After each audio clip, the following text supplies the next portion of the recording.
Assalamualaikum warahmatullahi wabarakatuh. Hai adik-adik, bagaimana kabar kalian hari ini? Mudah-mudahan kalian sehat selalu dan tetap semangat ya mengikuti pembelajaran hari ini.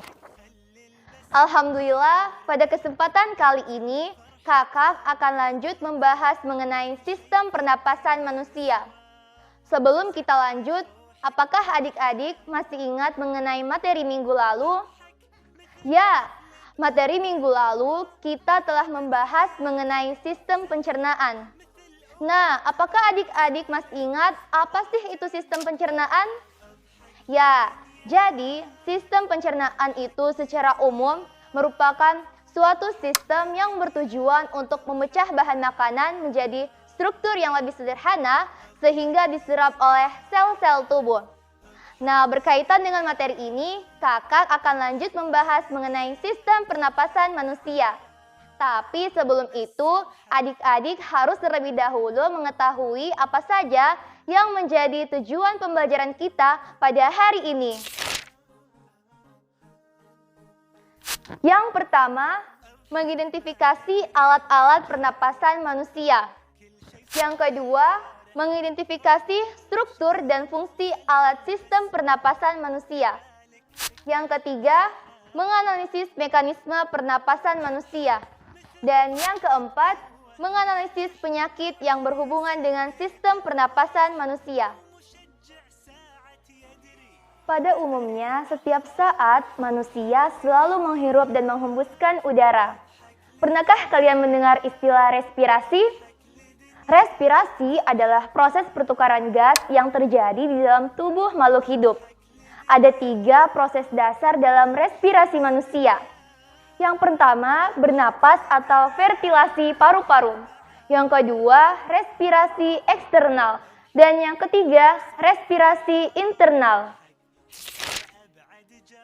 Sistem respirasi pada manusia dapat berlangsung dengan baik karena di dalam tubuh manusia terdapat organ-organ yang menyusun sistem pernapasan. Jadi, sistem pernapasan manusia tersusun atas hidung, faring, laring, tenggorokan, bronkus, bronkelus, alveolus, dan paru-paru. Hidung. Hidung merupakan organ pernapasan yang langsung berhubungan dengan udara luar.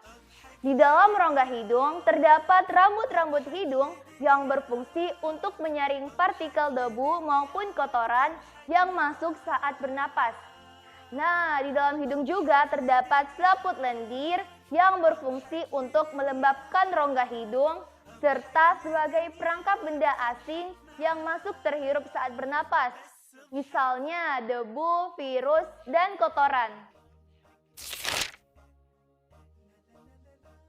Selanjutnya, faring atau tekak.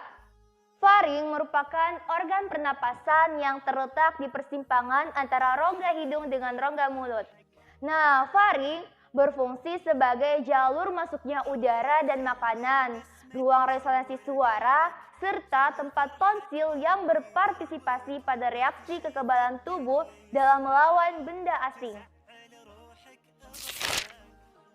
Nah, kemudian laring atau pangkal tenggorokan.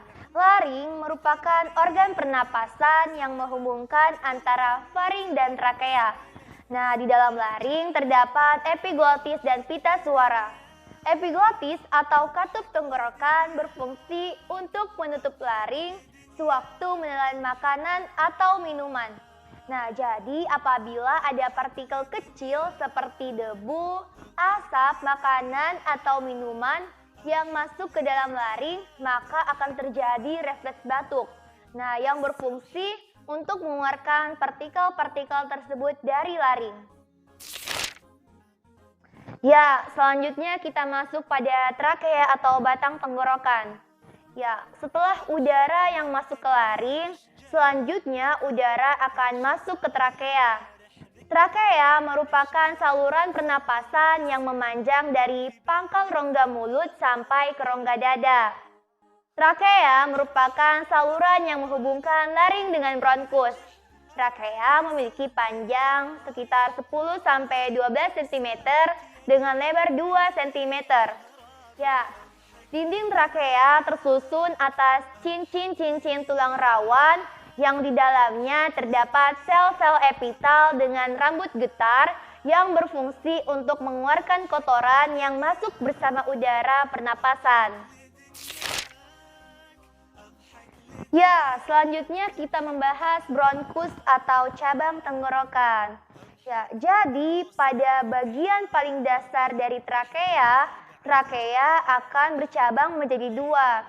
Nah, percabangan trakea tersebut disebut dengan bronkus. Jadi, bronkus merupakan cabang-cabang batang tenggorokan yang berjumlah sepasang, yang masing-masing cabang menuju ke paru-paru bagian kanan dan paru-paru bagian kiri. Panjangnya sekitar 5 cm dengan diameter 11-13 mm. Nah, bronkus akan bercabang kembali menjadi 3 bronkeolus pada paru-paru bagian kanan dan pada paru-paru bagian kiri akan bercabang menjadi 2. Ya, setelah kita membahas bronkus, selanjutnya kita akan membahas bronkeolus. Ya, jadi bronkeolus merupakan cabang-cabang kecil dari bronkus. Nah, dan bronkus akan bercabang-cabang kembali menjadi saluran yang semakin halus, kecil, dan semakin tipis dindingnya. Ya, jadi pada ujung-ujung bronkeolus terdapat gelombang-gelombang udara yang mirip seperti buah anggur atau yang disebut dengan alveolus. Ya, setelah kita membahas bronkeolus, selanjutnya kita pindah pada alveolus. Ya. Jadi, alveolus merupakan organ pernapasan yang tersusun atas jaringan epitel pipih dengan dinding elastis dan banyak mengandung kapiler darah. Nah, struktur tersebut memungkinkan terjadinya pertukaran gas secara difusi. Oleh karena itu, alveolus berperan sebagai pertukaran gas oksigen dan karbon dioksida. Ya. Selain itu, alveolus berbentuk gelembung-gelembung seperti buah anggur sehingga memperluas bidang pertukaran gas. Nah, setelah kita membahas alveolus, sekarang kita berpindah kepada paru-paru atau yang disebut dengan pulmo. Jadi, paru-paru merupakan alat sistem pernapasan utama sebagai organ respirasi pada manusia. Paru-paru terletak di bagian dalam rongga dada dan terdiri atas 2 bagian, yaitu paru-paru bagian kanan dan bagian kiri. Nah, paru-paru dibungkus oleh selaput tipis yang berangkap 2 yang disebut pleura. Pleura berupa kantung tertutup yang berisi cairan limfa yang berfungsi untuk melindungi paru-paru dari terjadinya gesekan antara tulang rusuk dan paru-paru ketika mengembang dan mengempis. Nah, adik-adik bisa bayangkan tidak, bagaimana jika paru-paru kita tidak dilindungi oleh sesuatu? Pastinya paru-paru kita bisa rusak akibat gesekan tulang rusuk dan bisa menyebabkan kematian dikarenakan organ pernapasan utama kita tidak bisa lagi digunakan sebagai respirasi.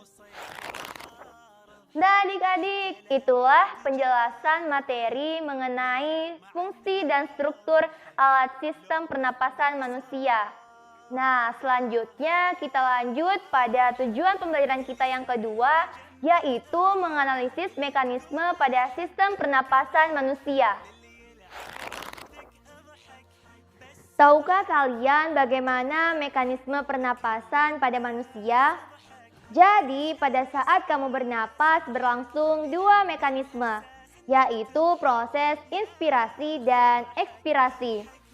Proses inspirasi dan ekspirasi diatur oleh otot-otot diafragma dan otot antar tulang rusuk. Berdasarkan cara melakukan inspirasi dan ekspirasi, pernapasan pada manusia dapat dibedakan menjadi 2, yaitu pernapasan dada dan pernapasan perut. Bagaimana proses kedua pernapasan tersebut? Dapatkah kalian menyebutkan apa saja perbedaannya? Untuk memahami proses kedua pernapasan tersebut, Cobalah perhatikan gambar berikut.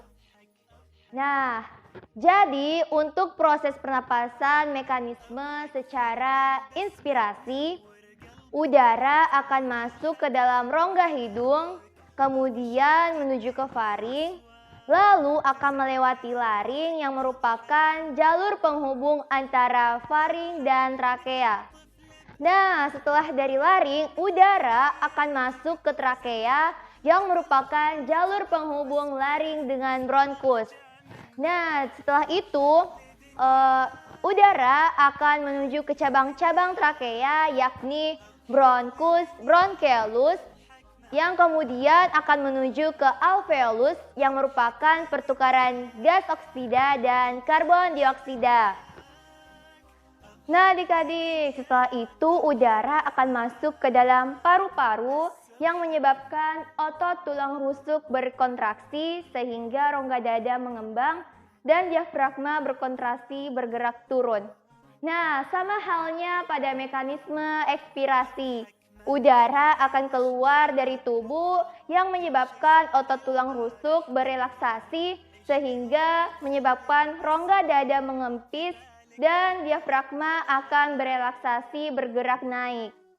Nah, itulah penjelasan singkat mengenai materi mekanisme pernapasan pada manusia. Baiklah, selanjutnya kita akan membahas tujuan pembelajaran kita yaitu menganalisis penyakit yang berhubungan dengan sistem pernapasan manusia. Jadi, ada beberapa penyakit atau gangguan pada sistem pernapasan manusia. Di antaranya, yang pertama, influenza. Influenza merupakan gangguan sistem pernapasan yang ditandai dengan gejala hidung tersumbat, demam, sakit kepala, batuk pilek, dan bersin-bersin. Nah, kemudian ada tonsilitis. Ya. Jadi, tonsilitis merupakan peradangan pada tonsis yang ditandai dengan terjadinya pembengkakan. Nah, jadi gejala pada tonsilitis yaitu sakit tenggorokan, pembengkakan pada tonsil, dan lain-lainnya. Ya, kemudian ada TBC atau tuberkulosis. Tuberkulosis merupakan peradangan pada dinding alveolus. Nah, gejala dari penyakit TBC ini yaitu mudah lelah, berat badan berkurang secara drastis, lesu, kehilangan nafsu makan, demam, berkeringat di malam hari, sulit bernapas, sakit pada bagian dada, serta batuk berdarah. Kemudian asma. Asma merupakan gangguan pernapasan berupa penyempitan saluran pernapasan sehingga penderita akan mengalami kesulitan bernapas. Asma dapat disebabkan oleh masuknya alergen ke dalam tubuh. Alergen berupa asap rokok, debu, dan rambut halus. Nah, kemudian kanker paru-paru. Kanker paru-paru merupakan penyakit yang disebabkan oleh pertumbuhan sel-sel ganas di dalam paru-paru yang tidak terkendali. Orang yang mengalami kanker paru-paru akan memiliki gejala-gejala seperti batuk yang disertai dengan darah, napas akan menjadi lebih pendek, sakit pada bagian dada, dan sebagainya. Nah, selanjutnya COVID-19, di mana penyakit pandemi saat ini yang menyerang organ pernapasan pada manusia, yaitu paru-paru. Nah adik-adik, itulah penjelasan materi mengenai sistem pernapasan manusia. Semoga kalian bisa memahami serta mengambil manfaat dari penjelasan kakak. Wassalamualaikum warahmatullahi wabarakatuh.